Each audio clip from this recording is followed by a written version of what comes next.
चीन दुनिया को धमकाने और दबाव बनाने के चक्कर में कई बार ऐसे एग्रेसिव कदम उठाता है कि उसका दांव ही उस पर उल्टा पड़ जाता है। अब कोरोना काल में उपजे संकटों के बीच चीन के अड़ियल रवैये को ही देख लीजिए। यही वजह है कि चीन से दुनिया के बड़े से बड़े देशों का मोहभंग होता जा रहा है। अमेरिका का रवैया तो और तल्ख होता जा रहा है कि चीन में मौजूद उद्योगों को भारत शिफ्ट किया जाना चाहिए ताकि दुनिया में चीन के अलावा भी एक विकल्प तैयार हो सके।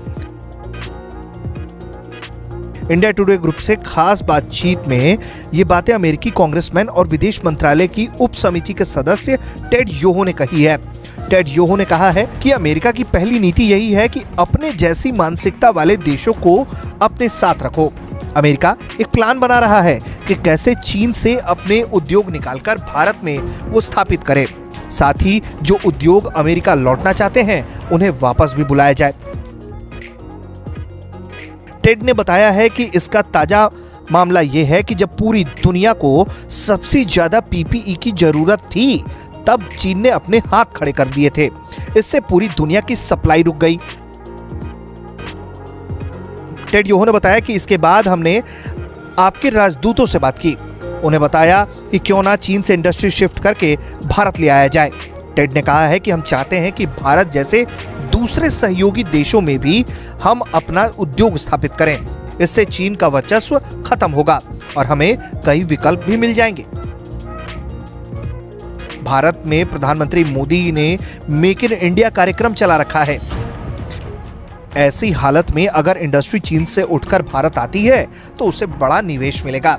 कांग्रेसमैन टेड का कहना है कि इस कदम से चीन के ऊपर आर्थिक दबाव भी बनाया जा सकेगा, साथ ही बीजिंग सप्लाई चेन से अलग भी किया जा सकेगा।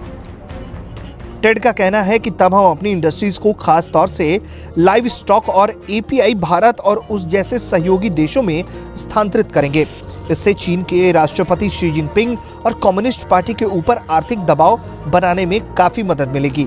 टेड ने कहा है कि दुनिया को चीन से संबंध तोड़ लेना चाहिए क्योंकि चीन अपने लोगों की भलाई के लिए जो बातें कहता है वो ना देश के अंदर लागू करता है ना ही बाकी देशों के साथ। अब चीन हमारा नॉर्मल स्टैंडर्ड नहीं बन सकता। उन्होंने इस दौरान ये भी साफ किया है कि वो ये नहीं चाहते कि चीन हमारे या भारत की तरह हो जाए, पर कम से कम सम्मान, मानवाधिकार और इंसानियत की तो आदत डालनी ही होगी। टेड ने आगे बताया है कि अमेरिका नहीं चाहता कि सिर्फ चीन को ही दुनिया की फैक्ट्री कहा जाए, उसे भी विकसित देशों में शामिल किया जाए। उसे विकासशील देशों वाली सुविधाएं ना मिले, ना ही उसे वर्ल्ड ट्रेड ऑर्गेनाइजेशन से किसी प्रकार की मदद मिले।